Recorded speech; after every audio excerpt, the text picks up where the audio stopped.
என் சுவாச காற்று வரும் பாதை பார்த்து உயிர் தாங்கி நான் இருப்பேன். ஹாய்ங்க. நான் வந்து பிளாக் ஃப்ரைடேலாம் முடிஞ்ச அப்புறம் தான் ஷாப்பிங் கிளம்பினேன். ஏன்னா வீட்டில் இருக்கிறவங்க எல்லாருக்குமே வந்து சளி, இருமல், அப்புறம் வெதருமே வந்து செம குளிராக இருந்ததுனால என்னால் சுத்தமாக எங்கேயும் வெளியில் போக முடியல. ஸோ நான் பிளாக் ஃப்ரைடேலாம் முடிஞ்சிட்டு அடுத்த வாரம் தான் ஷாப்பிங்க்கு வந்து போயிருந்தேன். ஃபஸ்ட்டு வந்து காஸ்கோக்கு போயிருந்தேன். அங்கே போய் வந்து தேவையான கிராசரிஸ்லாம் வாங்கிட்டு அப்படியே ஐக்கியாவுக்கு வந்துட்டோம். ஐக்கியாவில் வந்து நான் வந்தது வந்து டிவி டேபிள் பார்க்குறதுக்கு தான் வந்தேன். ஆனால் நாங்கள் வந்து பார்த்ததே வந்து வேறங்க. நிறைய விதவிதமாக வந்து கட்லரிஸ், சோஃபா, உங்கள் வீட்டுக்கு என்ன தேவையோ ஏ டு இசட் எல்லாமே வச்சுருந்தாங்க அங்கே. ஸோ உள்ளே தான் வந்து பார்க்கிங் பண்ணியிருந்தோம். வெளியில் வந்து குளிர் இருக்குது அப்படிங்கிறனால கொஞ்சம் ஒரு மாதிரி கவர்ட் பார்க்கிங் தான் வந்திருந்தோம். நிறையா விதவிதமாக புக் ஷெல்ஃப் வச்சுருந்தாங்க. அவங்களே வந்து ரூம் பில்ட் பண்ணி இந்த மாதிரி நீங்கள் வந்து டிசைன் பண்ணிக்கலாம் அப்படின்னு ஐடியாஸும் வந்து வச்சுருந்தாங்க. ஒரு க்யூட்டாக வந்து ஒரு பூனை வைக்கிற மாதிரி ஒரு வீடு இருந்தது. பூனைக்கு ஒரு வீடு இருந்தது. அந்த இது பார்க்க எனக்கு பிடிச்சிருந்தது.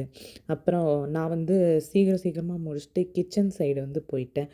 நிறையா வந்து இந்த கட்லரி ஹோல்டர், அதுக்கப்புறமா வந்துட்டு கரண்டி, கத்தி, அதுக்கப்புறம் வந்து டிஷ் ட்ரே, அதுக்கப்புறம் வந்து plate, bowl, ramen bowl, salad mixing bowl, அதுக்கப்புறம் வந்து இந்த பேக்கிங்க்கு யூஸ் பண்ணுற ஐட்டம், இந்த மாதிரி வகை வகையாக இருந்துச்சு. பேக்கிங்க்கு யூஸ் பண்ணுறதெல்லாம் நான் வந்து சிலதெல்லாம் வாங்கி வச்சுருந்தேன்.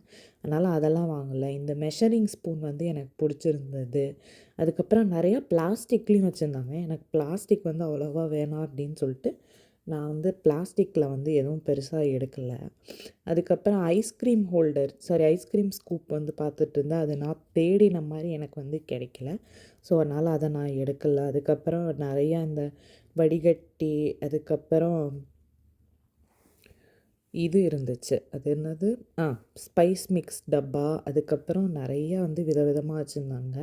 ஒரு பேம்பூவில் பண்ண சாலட் மிக்சிங் பவுல். இது வந்து பார்க்க செம்மையாக இருந்ததுங்க. ஆனால் விலை தாங்க ஜாஸ்தி. $25 என்னவோ போட்டிருந்தாங்க. என்னால் முடியாது. அதனால் நான் அங்கேயே வச்சுட்டு வந்துட்டேன்.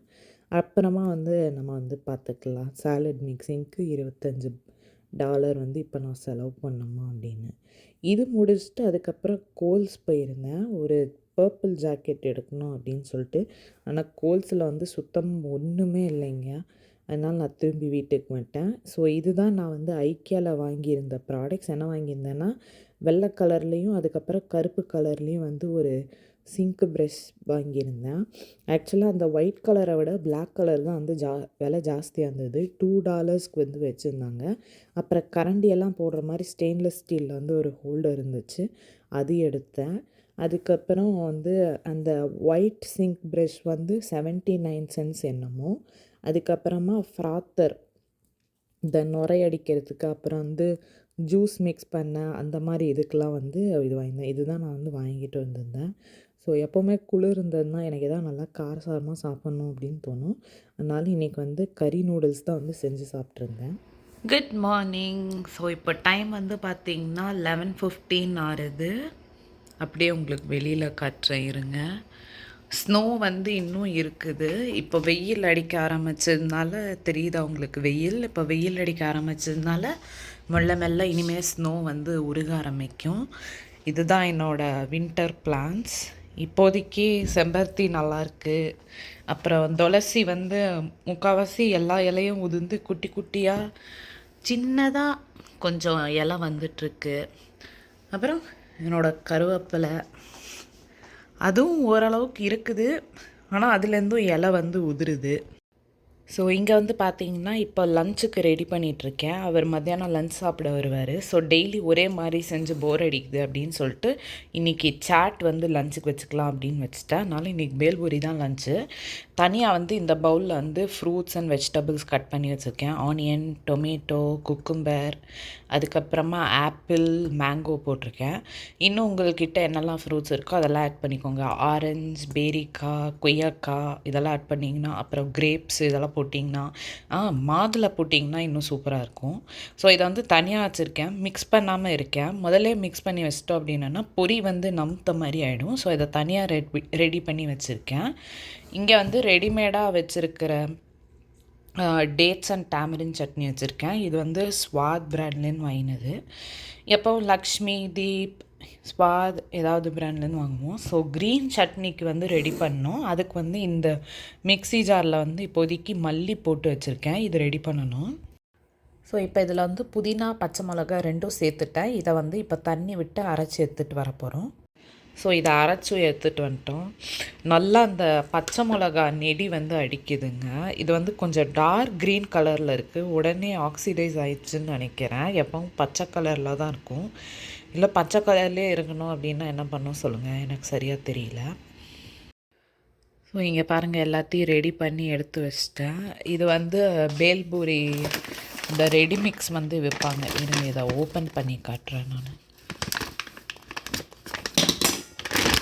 இது வந்து எப்போவுமே பேல்பூரி வாங்குகிறோம் அப்படின்னோன்னா ஆனந்த் பிராண்டோடது வாங்குவோம். அதுக்கப்புறம் ஸ்பைசின்னு போட்டிருக்கிறது வாங்குவோம். அது வந்து கொஞ்சம் நல்லாயிருக்கும், கொஞ்சம் காரசாரம் நம்ம ஊர்க்காரங்க சாப்பிட்ற மாதிரி இருக்கும். அதனால் இந்த பிராண்ட் தான் வாங்குவேன். அப்புறம் கடைசியாக ஃபைனல் டச்சுக்கு வந்து நைலான் சேவ் போடுறதுக்கு அது வாங்கி வச்சுருக்கேன். அதுக்கப்புறம் உங்கள்கிட்ட முன்னாடியே காமிச்ச மாதிரி ஸ்வீட் சட்னி, பச்சை சட்னி, அப்புறம் வெஜ்ஜி ஃப்ரூட் மிக்ஸ் வச்சுருக்கேன். அப்புறம் இங்கே வந்து ஒரு குண்டா வச்சுருக்கேன் கலக்கிறதுக்கு. அது கலக்கிறதுக்கு ஒரு கரண்டி. ஸோ கலக்கி முடிச்சுட்டு நான் உங்களுக்கு சர்விங் பண்ண அப்புறம் உங்களுக்கு காட்டுறேன். ஸோ அவர் வந்ததும் நான் வந்து பேல்பூரி மிக்ஸ் பண்ண ஆரம்பிச்சிட்டேன். ஃபஸ்ட்டு அந்த பாக்கெட்லேருந்து போட்டுட்டு அதுக்கப்புறம் கட் பண்ணி வச்சுருக்கிற ஃப்ரூட்ஸ் அண்ட் வெஜிடபிள்ஸ் போட்டு 2 சட்னியும் விட்டு நல்லா மிக்ஸ் பண்ணிங்கன்னா பேல்பூரி வந்து ரெடி ஆகிடும். அவருக்கு ஒரு பவுல், எனக்கு ஒரு பவுல், ஆளுக்கு ஒரு பவுல் சொல்லி போட்டு முடிச்சுட்டு கடைசியாக மேலே வந்து நைலான் சேவ் வந்து தூவி இருந்தேங்க. பேல்பூரி வந்து செம்ம டேஸ்ட்டாக இருந்தது. இந்த மாதிரி என்றைக்காவது வித்தியாசமாக வந்து டெய்லி ரெகுலர் சமையல் சாப்பிட்டு போர் அடிக்குது அப்படின்னா இந்த மாதிரி நம்ம வந்து சாப்பிட்டு ட்ரை பண்ணலாம். நல்லா இருந்துச்சு. சாப்பிட்டு முடிச்சுட்டு சும்மா பால்கனிக்கு வெளியில் வந்து வேடிக்கை பார்த்துட்டு இருந்தேங்க. நான் நினச்சேன் குளிர்காலத்தில் வந்து எல்லா பேர்ட்ஸும் வந்து பறந்து போயிடும் அப்படின்னு. பார்த்தா இல்லை, சின்ன சின்ன சிட்டுக்குருவியெல்லாம் இருந்தது. எப்பவும் அதுக்கு வந்து சாப்பாடு வைக்கிறது வந்து பழக்கம். ஸோ இன்றைக்கி வந்து கொஞ்சம் பச்சரிசி வந்து போட்டிருந்தேன். எல்லாம் வந்து சாப்பிட்டுட்டு இருந்தது. இப்போ பாருங்கள், டைம் வந்து சாயங்காலம் 4:30 போகுது. நான் வந்து இங்கே வந்து கார சட்னி அரைச்சி வதக்கிற மாதிரி ஒரு சட்னி அது வந்து ட்ரை பண்ணிகிட்ருக்கேன். இது வந்து எங்கள் அம்மா வந்து இன்றைக்கா நம்ம வெளியூர் கிளம்புறப்போ, அதுக்கப்புறம் எங்கள் அப்பா வந்து மார்க்கெட்டிங் ஃபீல்டில் இருந்ததுனால எங்கள் அம்மா அடிக்கடி இந்த சட்னி செய்வாங்க அவர் வெளியூர் ட்ராவல் செய்யப்போ. ஸோ அதனால் இன்றைக்கி இந்த சட்னி பண்ணலாம் அப்படின்ட்டு இதை நான் பண்ணிகிட்ருக்கேன். அண்டு இங்கே வந்து பந்தோசை அதுக்கான மாவு வந்து ரெடி பண்ணி வச்சுருக்கேன். இனிமேல் தான் தாளிப்பு கொடுக்கணும் இதுக்கு. அண்டு சிங்க்குமே வந்து இப்போ தான் க்ளீன் பண்ணேன். ஆனால் மறுபடியும் இப்போ இந்த சட்னி அரைச்சதில் வந்து இதை போட்டு வச்சுருக்கேன். ஸோ இதே வந்து வாஷ் பண்ணணும். அப்புறம் அந்த தட்டை வந்து டிஷ்வாஷரில் போடணும்.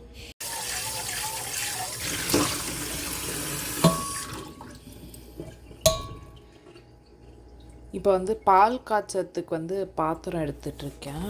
ஸோ இதை வந்து இப்போ எப்படி வச்சுக்கலாம். அடுப்பை வந்து இதுக்கு ஆன் பண்ணிக்கலாம். மீடியமில் வச்சுருக்கேன். ஸோ ஃபஸ்ட்டு வந்து கொஞ்சம் தண்ணி விட்டுக்கலாம். இங்கே வந்து அமுல் பால் தான் வாங்குகிறேன். அமுல் பால் வந்து நல்லா ஃபுல் ஃபேட்டாக இருக்கிறதுனால கொஞ்சமாக தண்ணி ஊற்றுவேன். அப்போ தான் பால் பாத்திரமும் அடிப்பிடிக்காமல் இருக்கும். ஸோ இதுதான் அமுல் மில்க். இங்கே வந்து 1 கேலன் வருங்க. கிட்டத்தட்ட 3/4 லிட்டர்ஸ் வரும். ஸோ இதுதான் வந்து நான் யூஸ் பண்ணுறேன். ஏன்னா இது வெஜிடேரியன் கூட இந்த மில்க் வந்து. அண்ட் இங்கே பாருங்கள், இந்த ஐக்கியாவில் வாங்கின கரண்டி ஸ்டாண்ட் வந்து நான் யூஸ் பண்ண ஆரம்பிச்சிட்டேன். இந்த இடத்துல தான் வச்சுருக்கேன், இந்த லேசி சோசன் பக்கத்தில். எப்படி இருக்குது அப்படின்னு சொல்லுங்கள். அண்ட் இது வந்து என்னோடய லாஸ்ட்டு பேட்ச் கார்டன் தக்காளி. ஸோ இதை வந்து ஏதாவது தக்காளி அப்படிங்கிறனால ஏதாவது கூட்டு மாதிரி செஞ்சு சப்பாத்திக்கு வச்சுக்கலாம் அப்படின்னு வச்சுருக்கேன். ஸோ நம்ம இப்போ வந்து ஒரு கரண்டி எடுத்துக்கலாம். உருட்டுறேன். அப்படியே இங்கே நம்ம சட்னியும் வந்து கொதிக்க ஆரம்பிச்சிச்சு. ஸோ இதில் போட்டு எனக்கு இந்த மாதிரி கிளறது பிடிக்குமா, அதனால் அப்பப்போ கிளறுவேன் நான். பின்னாடி வந்து பேக்ரவுண்ட் நாய்ஸ் இருந்தால் அதை வந்து கண்டுக்காதீங்க. நான் வந்து ட்ரையர் போட்டிருக்கேன் துணி காய வைக்கிறதுக்கு, அதனால் அந்த சத்தம் தான் அது. இப்போ பாருங்கள், என்னோடய சட்னி நல்லா கொதிக்க ஆரம்பிச்சிச்சு. ஆனால் கேமராவில் கொஞ்சம் லைட் கலராக தெரியுது, ஆனால் நல்லா ஒரு ரெட்டிஷாக அந்த கார சட்னிக்கு இருக்கிற கலர் தான் வந்து இருக்குது. அண்ட் இங்கேயும் சைமல்டேனியஸாக பால் வந்து காய்ச்சிட்ருக்கேன், தயிர் உர விடுறதுக்கு. நாளைக்கு வந்து மோர் குழம்பு செய்யலாம் அப்படின்னு வச்சுருக்கேன். ஸோ அதுக்கு வந்து பால் காய்ச்சிட்ருக்கேன்.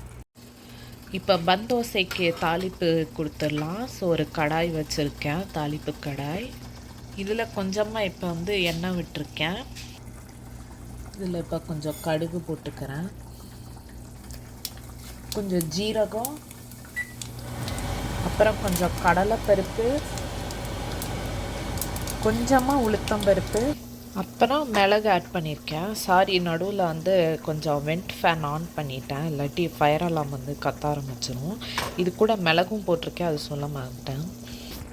ஸோ இதில் போட்டு இப்போ மாவு வந்து ரெடி பண்ணியிருக்கோம். இங்கே சட்னியும் நல்லா வந்து சுண்டை வத்திருச்சு. இன்னும் ஒரு 2 நிமிஷம் கொதிச்ச அப்புறம் இறக்கிட வேண்டியது தான். பந்தோசை வந்து செம ஃப்ளாப் ஆயிடுச்சுங்க. ஏன்னா இந்த கல் வந்து பேஸ் வந்து ஃப்ளாட்டாக இருந்ததுனால என்னால் அதை வந்து ட்ரை பண்ண முடியல. கடைசியாக நான் வந்து குழிப்பணியாரத்தில் தான் போட்டு அன்றைக்கி வந்து டின்னரை வந்து முடித்தோம் நாங்கள்.